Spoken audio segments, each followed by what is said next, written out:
Back to the channel. More performance enhancing PED issues associated with a Matchroom card. This time, Joseph Parker is threatening to pull out of a fight with Derek Chisora if he does not get blood and urine testing by VADA. Let's talk about that, and also a little Regis Prograis, Josh Taylor as well, coming up in this video.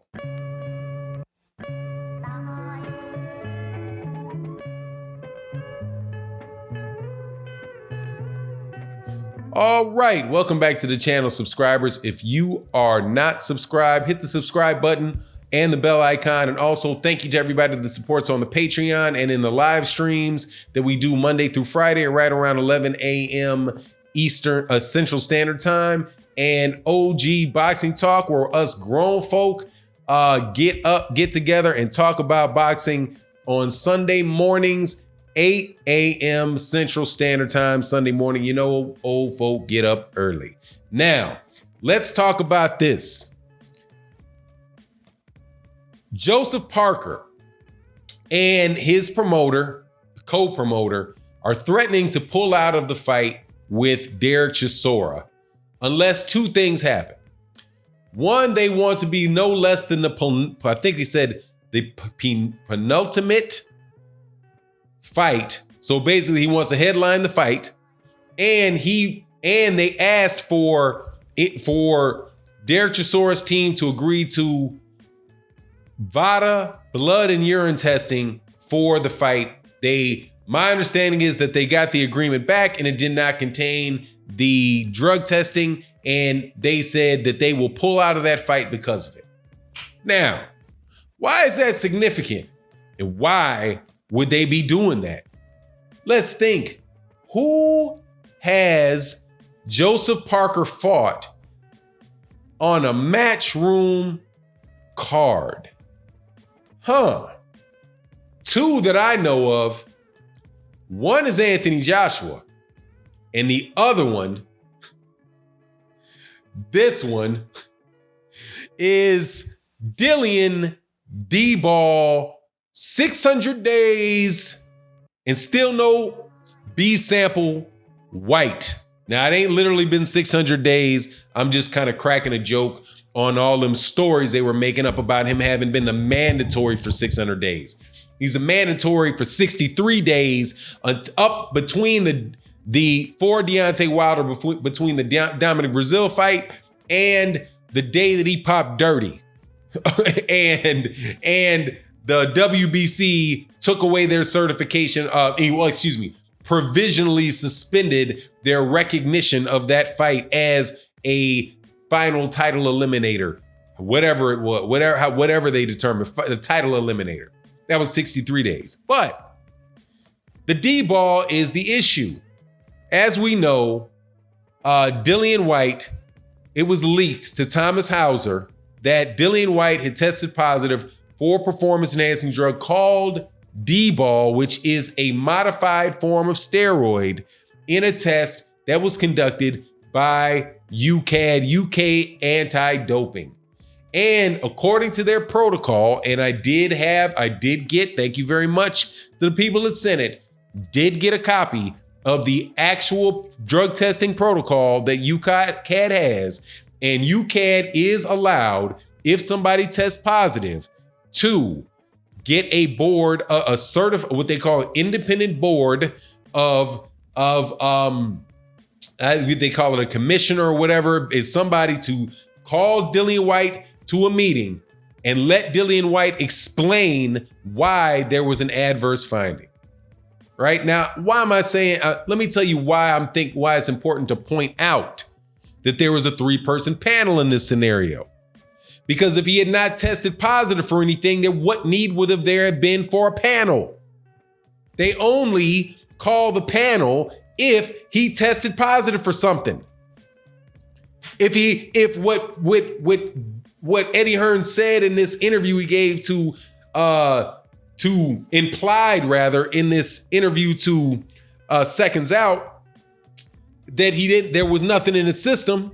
Well, if there was nothing in the system, why'd you call a panel? Why did you take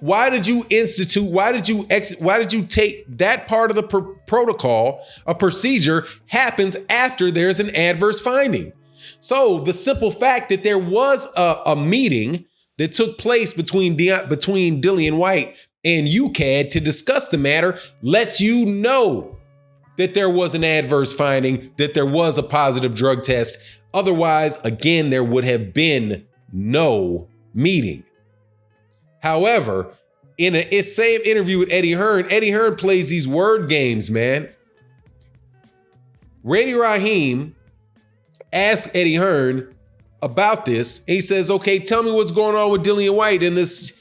And and Eddie Hearn says something to the effect of, look, you just think, why would UCAD clear him if he had violated the rules? If he had tested positive for something, why would they have cleared him? Why would they have cleared him? No, Eddie, you tell me. That's the question I'm asking you. Why did they clear him? Well, I can't tell you. Well, you can't tell me why they cleared him, but I know this from reading the rules. They wouldn't just have those people interview. They wouldn't put that panel together and have Dillian White give an explanation if there had not been a positive test. If there had not been an adverse finding, you would have never been there. So what are you talking about, Eddie? Obviously, he popped for something. But what would that have to do with the fight with Derek Chisora and Joseph Parker? Joseph Parker had fought Dillian White, knocked down Dillian White at the end of the fight. You don't think maybe there's a chance that Joseph Parker feels like he might have been cheated by Matchroom? Because this was a secret hearing that nobody heard about. How many secret hearings have there been in the past with Dillian White where it's like, oh, give me your explanation. No, that's just a little D-ball. What happened? Well, what happened was, oh, okay, that's good enough for us. And plus it's, a couple minutes before the fight. So we really can't, financial reasons, that's undue burden on the promoters and the fighters. So, that's why we'll let you go. Maybe Joseph Parker felt like that, but Joseph Parker says, hey man, I'm willing to, if I don't get this protocol, if I don't get this testing, I'm not fighting at all. Because I want to know for sure that you're not pulling anything over on me. And the sad part about it is that this is something that is beyond a fighter testing positive for a performance enhancing drug previously and saying, look, I want this guy tested because he popped dirty before and he wasn't allowed to fight. So if Joseph Parker was saying the first time that, was referring to the first time that Dillian White had tested positive performance enhancing drugs, that'd be one thing, right? Where he's like, okay, yeah, you made a mistake. UCAD caught it. UCAD suspended you. Hey, all right, I just need to make sure that you're being tested. Now it's something completely different because we know that he popped dirty for something and he was allowed to fight and the other team wasn't notified. So if I'm Joseph Parker, I'm putting in a whole lot of requirements in that agreement that will ensure that I have the right to know if there is an adverse finding. If that means a release of information that if something happens where you test positive for performance enhancing drugs, you will issue a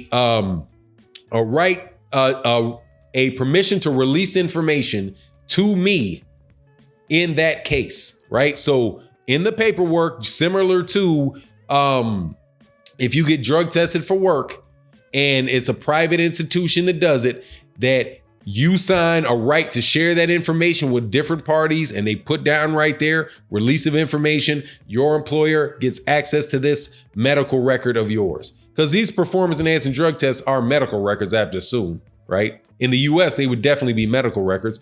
Maybe they're treating them as a confidential medical record by UCAD.